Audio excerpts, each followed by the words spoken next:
Through my God-given talent and commitment to my profession, I have earned the responsibility as a role model to set the example for my teammates and those aspiring young athletes who look up to the stars in professional sports. You have also carried that responsibility in your work as a mentor, ambassador, and caring healthcare professional. Today, we look up to the stars of Holland Hospital and thank you for your years of service.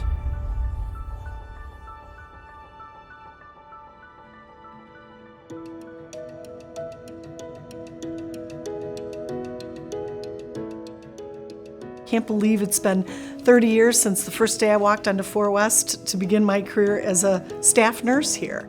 I was a patient care coordinator, and I kind of got into administration a little bit by chance. I went back to get my master's degree, and I thought I was going to teach nursing. I thought that was going to be my focus. And it just so happened that my supervisor came to me one day and said, "You know, Patty, one of our evening shift supervisors has to be off work for a while because she's ill. Would you be willing to step in and cover some of those supervisor shifts?" And I was honored at that, and I said, "Sure, I'll give that a try. I'm always up for something different." And after 2 weeks, I fell in love with leadership. And this organization, whoever my supervisor was, back in 1983 up until today, has allowed me to grow. Many people, if you want a different job, you need to go somewhere else to find that. And I've been able to do that here, and that's been such a blessing. There's been so much change, especially in the area of facilities, and I think we have just a beautiful campus now, and a lot of change in technology for how we care for patients. We hung IVs. I remember this because it was like one of the biggest things you learned in nursing school. We'd hang IVs, and you had to count the drips so that you knew how much medication the patient was getting. Now we have smart pumps that we hook up people to for their IV medications. But what really hasn't changed are the remarkable people that make up the team here at Holland Hospital.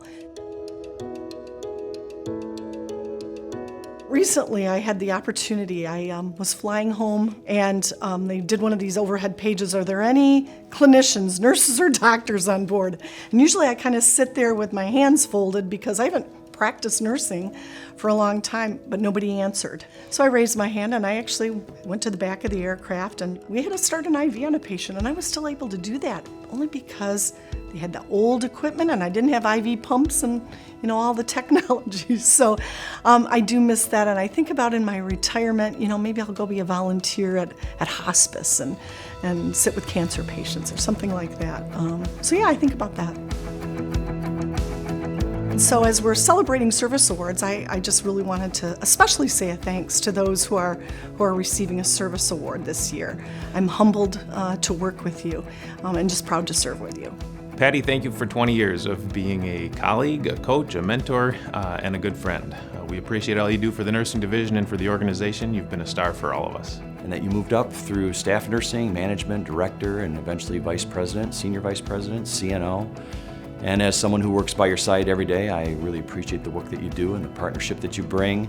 She always shows appreciation. She goes out of her way to provide support, and she makes sure all of nursing has exactly what they need to provide safe patient care.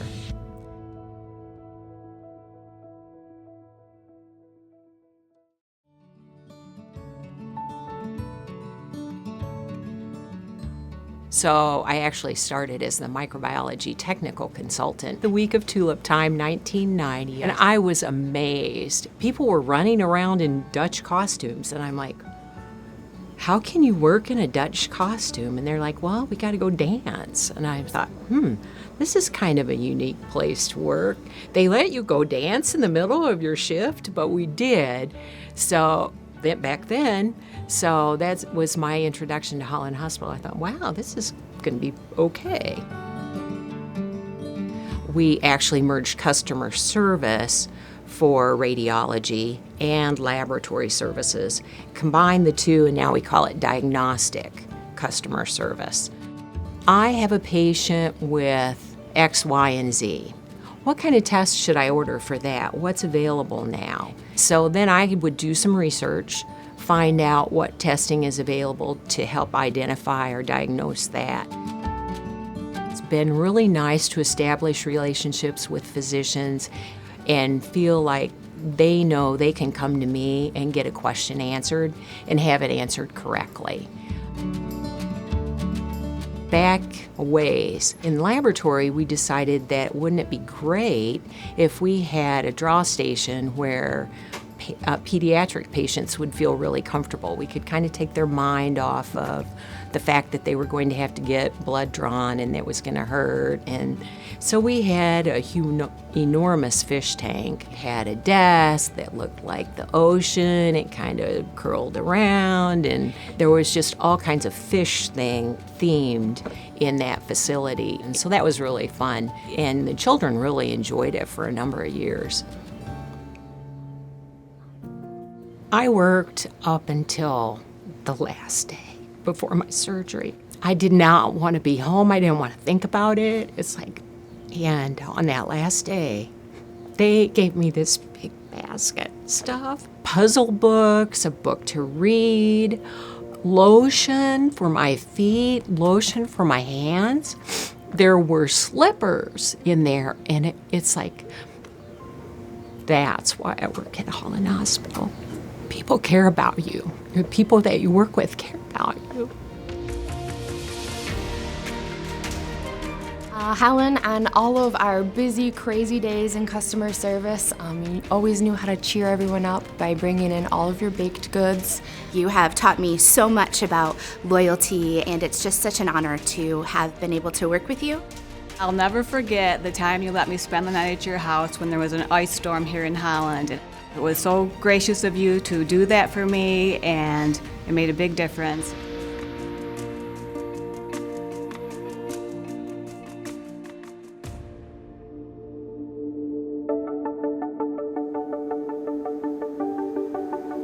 After I was relieved as the 3 to 11 scrub, when we hired our first scrub tech, then we started hiring more scrub techs. And so the nurses kind of got pushed out of being at the field or at the bedside to being on the computer or doing the paperwork part.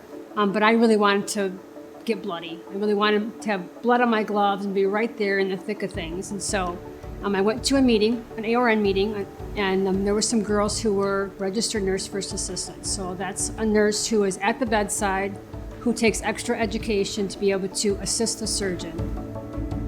I can remember my very first gallbladder. I was so nervous. Felt confident, but I was so nervous because the people around me didn't really know what I was gonna do. Being all nervous, putting my trocars in, and then it was time to close. They were all like, does she know what she's doing? Or I can remember closing a wound and then my suture broke. And I was so nervous about that. I had to start over again. So it was scary. It was so new to people around here. They really didn't understand my role. But it was awesome. I really was just going to be here for a couple years, go from a small hospital and then jump up to a bigger hospital. And 27 years later, I'm still here. I just never wanted to leave. I mean, the doctors here are so good, and we do a lot of cutting edge stuff that a lot of hospitals our size aren't doing. The robotics program, for one. A lot of our total joints are pretty cutting edge. Love it. It's a great place to work. I can't imagine going anywhere else. My role is really helping to get into the uterus till the baby's delivered, and then helping push the baby out. The doctor, the obstetrician, pulls the baby out, and then I'm kind of pushing on the uterus to help present the baby. Their first breath, you're there for their first breath. You clean their face off. You get to see the joy on the parents' faces, because usually the dad will kind of peek over the drapes so he can see what's going on, and it's, see them so happy and crying, and we're all happy and crying, and it's pretty incredible. Lori Krasatovich, I want to thank you for your dedication to the nursing profession in the OR. Your love for your profession is evident through all your interactions with our patients and our staff. You've always been my security blanket since I started. If you're in my room, I was always confident that everything would go smoothly. And you've always been a role model to me in the department, and I really appreciate all your help over the years and helping me guide in my practice as a nurse and back as a surgical tech. Congratulations, you are a star in this department, a star with this hospital, and we appreciate everything you do.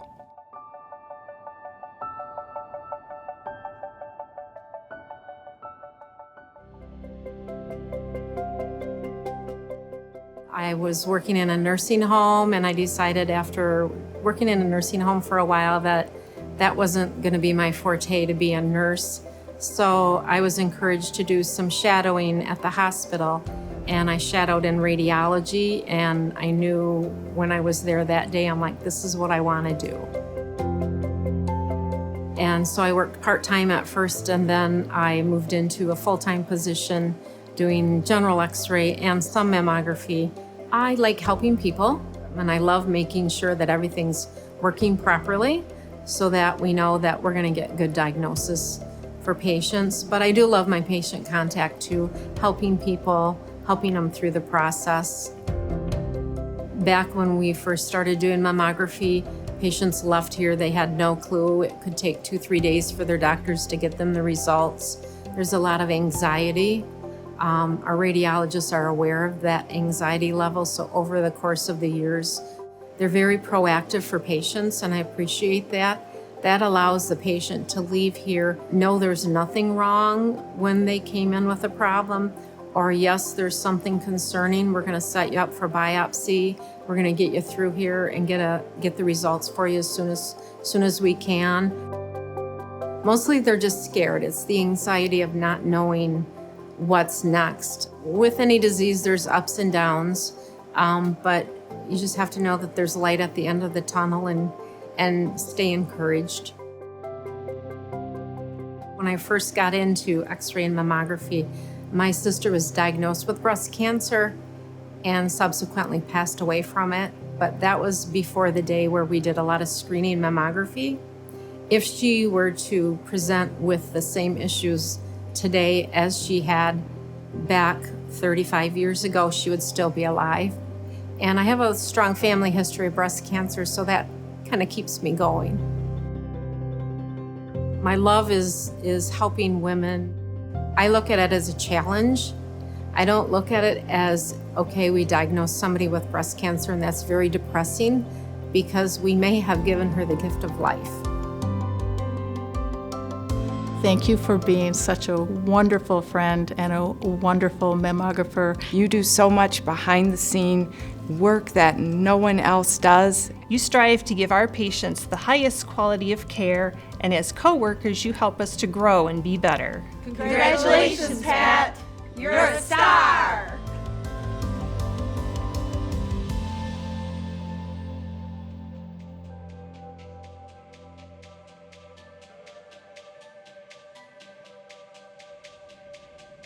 Started out part-time.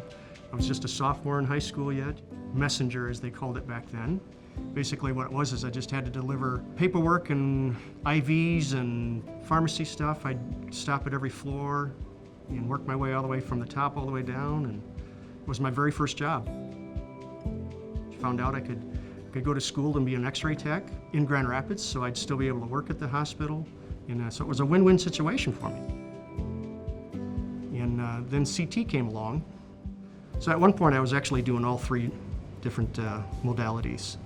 X-ray, special procedures, and then CT. So yeah, CT is, I've always felt challenged with it. Not in the bad sense, but you know, it's exciting work. We're able to see a lot more stuff. We can see things far quicker than we ever could before, so it's a wonderful diagnostic tool. Yeah, I like being outdoors. I like doing my yard work. I've got a good sized yard. Summertime I've got a garden, so I take care of that too.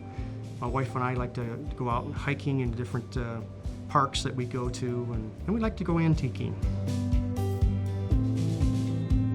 I love wearing pajamas at work. Wearing scrubs. It's you know, you don't have to worry about getting your clothes all dirty and that, and so I love it. You think about 40 years worth of work, run across a lot of people. It can be hard if it's somebody that you know, and then you find significant findings. That's hard to be able to go out there and you can't say anything to them, and you have to, you know, still be a professional, and so that can be a challenge sometimes. Really learn to be compassionate and empathetic with patients and that, and so I feel that that's a gift that I can give them while they're going through a tough time, you know, because they're anxious, they don't know what's the outcome with the scans and that. So I feel I can help in that. And yeah, I thoroughly enjoy my time. Well, Dan, it's been a long ride. We first met way back in 1979. You were a messenger at that time, and I was just a new tech. I remember the years of us starting out early when we still had the dark room and the cath lab was still right next door. Certainly enjoyed you and Rick singing a tune every now and then. All the years I've spent with you, from X-ray into CT, everything I've learned from you, I've really appreciated it. Dan, you are a true star.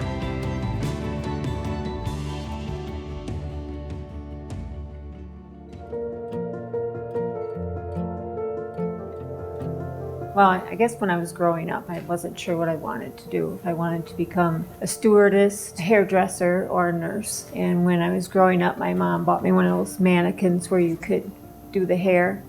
And the hair never turned out the way I liked it. So I thought, well, not going to become a beautician, I know that. My mom worked in surgery. She worked here for 20 years. Just hearing her, she'd come home from work sometimes and around the dinner table, my dad was a teacher and they would talk about how their day went, and just hearing her talk about how things went on in surgery sometimes and kind of made my mind up. And then my dad was a big fisherman and hunterman, and I would always be right there by his side when he would fillet the fish, and then he would open up the fish sometimes and show me what everything looked like. And then I started here in '76 as a nurse's aide while I was going to LPN school. I came here to surgery, and that was in '91, and I've been here in surgery ever since. Ivana. We had two robots. The first one was named Ivana, and the one that we have now is named Anita. I really enjoy working with the robot, and just working closely with the few people that are on that team is just really nice, because you have a camaraderie with them and also the surgeons. I look at the robot, I know that it's just a tool, and it's an expensive tool, and I look at that robot like I'm the one who bought that. Make sure that robot is put away the way it's supposed to be put away. I take care of it like it's my baby. It's an amazing tool. So I can remember a time that I was working on the floors, and I just wasn't sure if that nursing was what I wanted to do anymore. And this is when we still gave back rubs. I don't know if they do that yet at night anymore, but I walked into the room and went to my patients and asked if they wanted back rubs. And my one patient who was just a post-op patient, he said no, he didn't want one. And went to my other three patients, and they said sure, they would take one. And so I gave them their back rubs, and I went to walk out, and my one patient who had said no was crying. And I went to him and I said, are you having pain? Are you okay? Is there something I can do for you? And he said, no, I just want to thank you for everything you've done today for me. I left that night thinking, I guess this is where I belong. This is really what I need to do.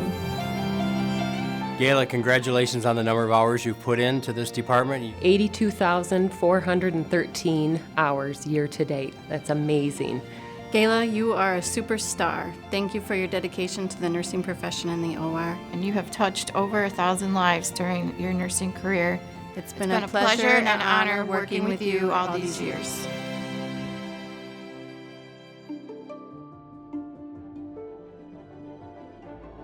On behalf of your administrative team, we want to congratulate each and every one of our Service Award winners. We count it a privilege to serve alongside you, and we appreciate your dedication and commitment to Holland Hospital.